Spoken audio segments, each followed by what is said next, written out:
So I'm sure a lot of you have picked up on this as well, but man, it's pretty interesting that it's 70-30, right? And that reminds you of like 7-3, which is Nanami's curse technique, or was Nanami's curse. So picking up from the end of the previous chapter, we're finding out from Tengen that one of the players in the culling game, being referred to as the Angel, or her name Hana Kurusu, has a curse technique that can extinguish curse techniques, and this ability can open the back of the prison realm that Tengen has, and that way they can help Gojo escape from it. Tengen is also revealing where her location is, and apparently she's in the colony in the east side of Tokyo. There's also 10 of these colonies around Japan. They're going to be acting as like the arenas for the culling game, I suppose. And they're also connected by barriers that form a line that send humans in Japan to the other side. So considering what was said in the previous chapter, this is going to be like Kenjaku's big device to like forcefully merge everyone with Tengen. It's also mentioned that Hokkaido is not included in this because it has Jujutsu Society's barriers attached to it, and also it's considered a vast sacred place. I'm sure they're saying this for a reason,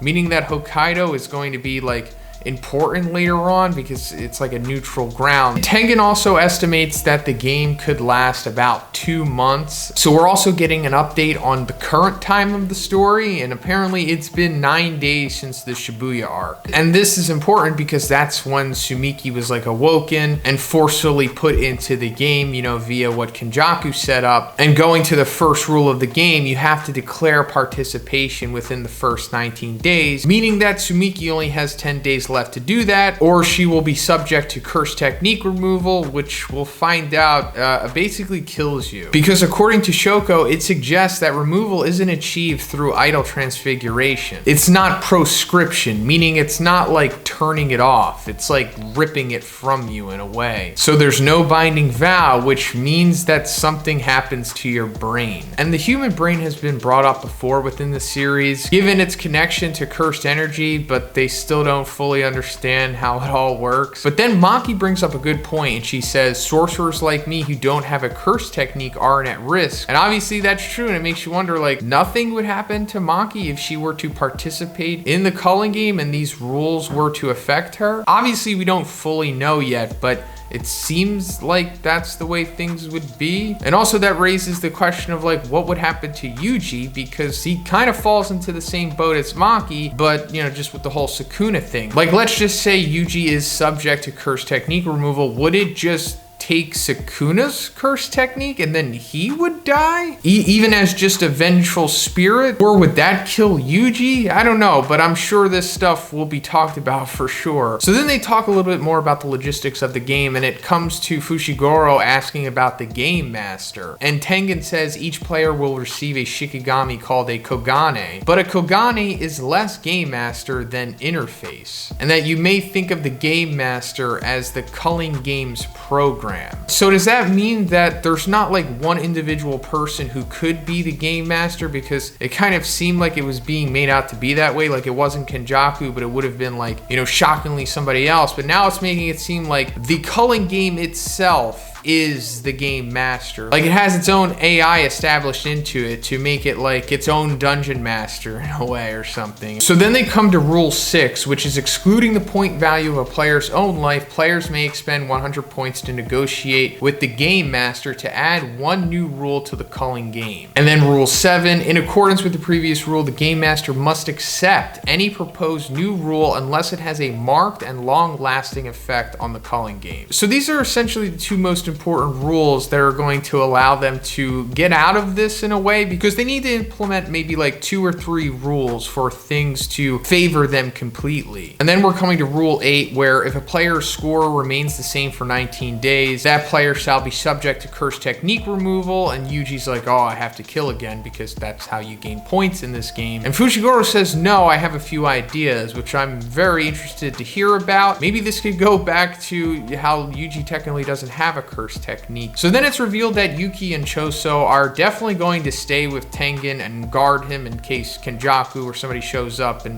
tries to yank him. Which means that they're very likely not going to be participating in the culling game or this arc in general, I guess, or at least until, Kenjaku does inevitably come after Tengen or somebody does. I assume that kind of has to happen, right? Then Maki says that she's going to return to the Zenin clan and just collect cursed tools because after Gojo was sealed, the Kamo and the Zenin clans went into Jujutsu Hai's warehouse and just cleaned it out. Like, I guess he was like the only thing standing in between them doing that. But then she also reveals that now that Fushiguro is technically the leader of the Zenin clan, she could just pretty much do whatever she wants. And the first thing is getting those cursed tools. But as for Fushiguro being the leader of the Zenin clan, a couple chapters back during the will reading, there was like a special stipulation that Toji put in there that if Gojo were to die or become sealed or I think mentally incapacitated or something like that, then that automatically puts Megumi into the Zenin clan but also makes him the leader. Then Maki and Tengen have this exchange where she's like asking him like Master Tengen and he says Juzo Kumiya's workshop, right? She's like, it would be appreciated. So Juzo is like that weird, I guess he's like a blacksmith or something that we saw in the Kyoto Goodwill arc when he infiltrated with Hanami and them. So he has a workshop apparently.